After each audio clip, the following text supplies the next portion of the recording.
Welcome back everyone, Mike McConville here again, Stratford, Ontario, Canada for String Tech Workstations. We are about to do a complete refret on the two most popular solid body electric guitars in the world, a Gibson Les Paul and an American Fender Strat. But before we even go there, these are the frets that came out of that Les Paul. And this is the replacement fret. I've been asked this question so many times that I thought it would be a good time to cover this in a video. First question, why would you bother getting a refret? So the answer is, if you look at this top fret, there is nothing left to crown. The strings kind of rest across the width of the fret. They don't really touch the center. So instead of the string touching the top of the crown or the center of the fret, it rests right across the width of the fret.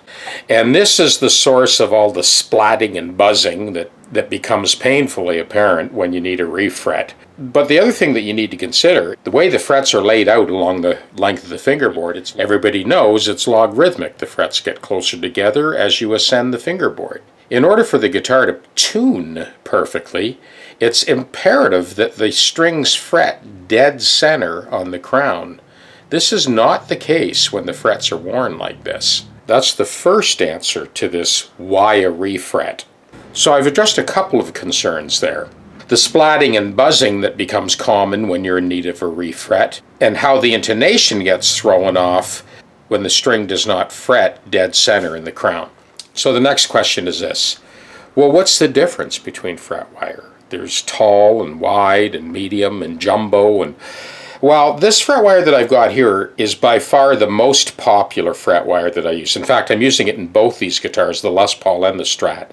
And it is 90 thou wide, which is kind of a medium width. It's not narrow, it's not big, it's kind of a medium width. 90 thou from side to side, and 55 thou high. From the bottom of the crown to the top of the crown is 55 thou.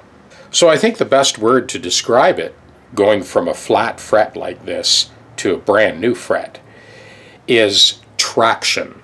Left hand traction. All of those left hand gymnastics, trills and hammer-ons and pull-offs and bends and vibrato, the higher fret activates the fingerboard.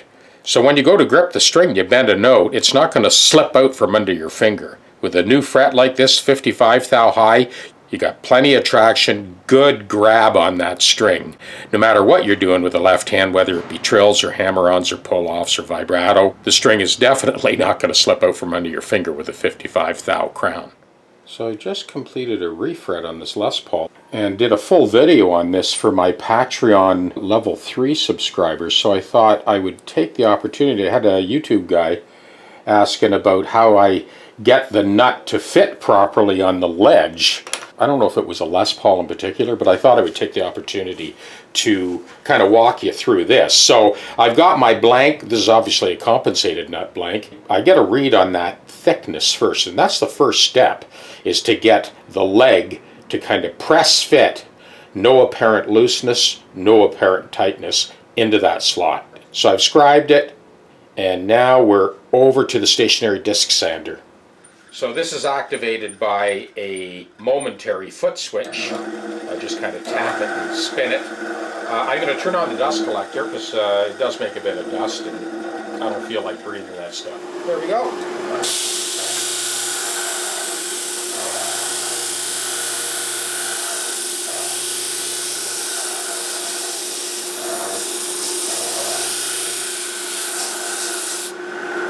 So I did kind of ballpark it on that vertical stationary disc sander, and now I just touch it up on this one very quickly to get a nice press fit. So in a perfect world, that ledge would always be perfectly cut, but there are lots of times where the ledge that you're going to fit the nut into is not perfect, and sometimes you got to cheat it a little bit. I use the outside of this radius sander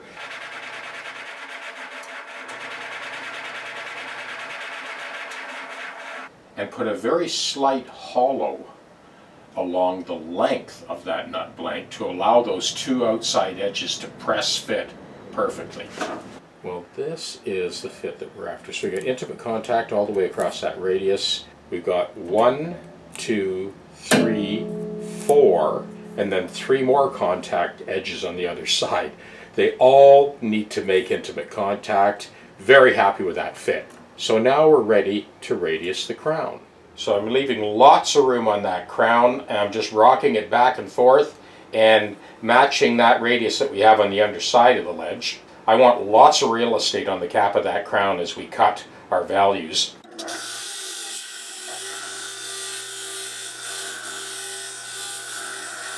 So we're leaving way more thickness on that crown than we need.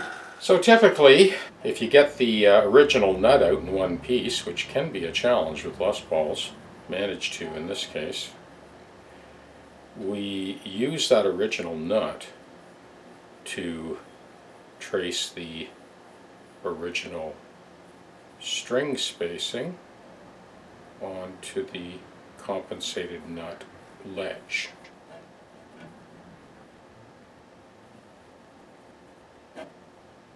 And that is how you fit a blank into that slot. Good press fit, no tightness, no looseness, no wiggling, no jiggling. So that actually fills that void perfectly. Obviously we're doing a compensated nut for the Patreon 3 guys.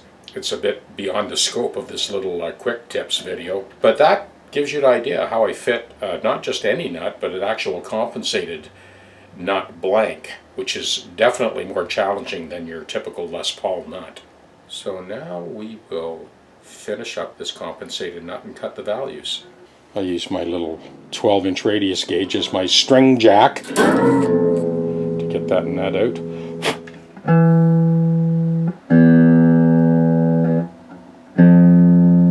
Good, let's go to the A string.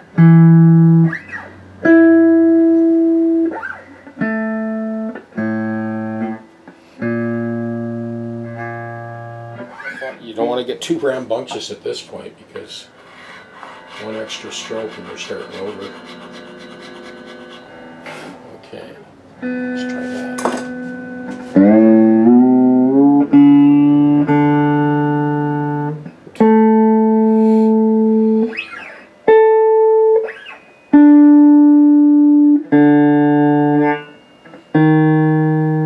Good.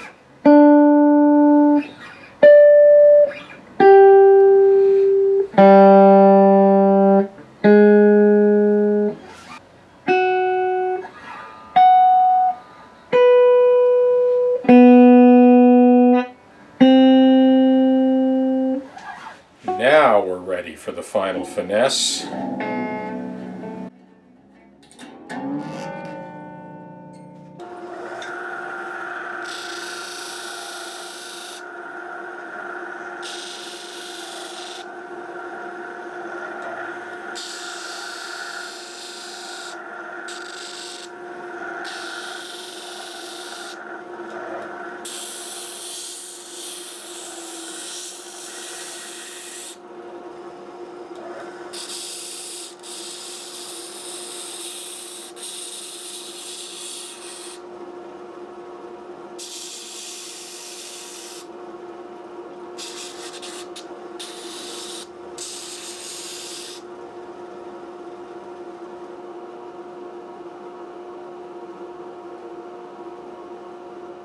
Well, for the first time ever, this guitar is 100%. So as part of this newer quick tips series, shorter videos that are aimed more at the YouTube crowd that are just sort of casual observers, they're not really interested in learning all the intricacies of how the repair was done.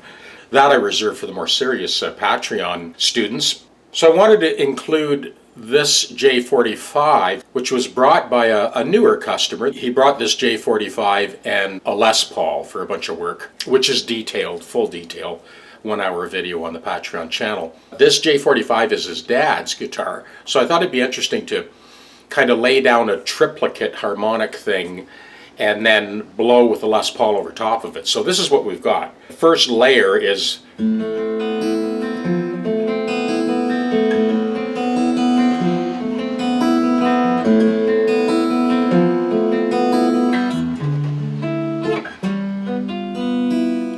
So over top of that I've got this.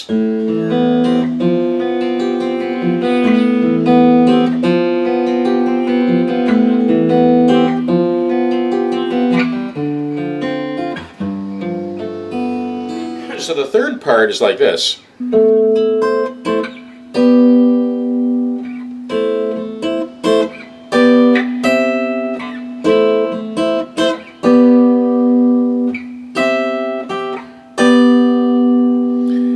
So the idea again is to hear all of those chords in different places on the neck, different strings, and hear how the guitar is regulated across the entire span of the neck. So this guitar did get a compensated nut, and it really needed a fret dress big time to level this out and drop the action down. It also got a compensated bridge saddle, and all this was done to make the guitar easier to play and to play perfectly in tune.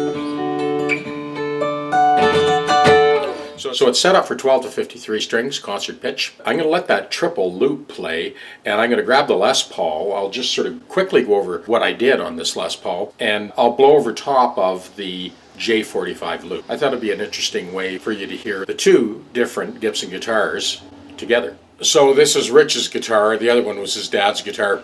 This was in for a ton of work, of which I explain in great detail on the Patreon channel. So this was a complete refret, lots of fingerboard correction, a compensated nut, and set up for 10 to 46 strings of concert pitch.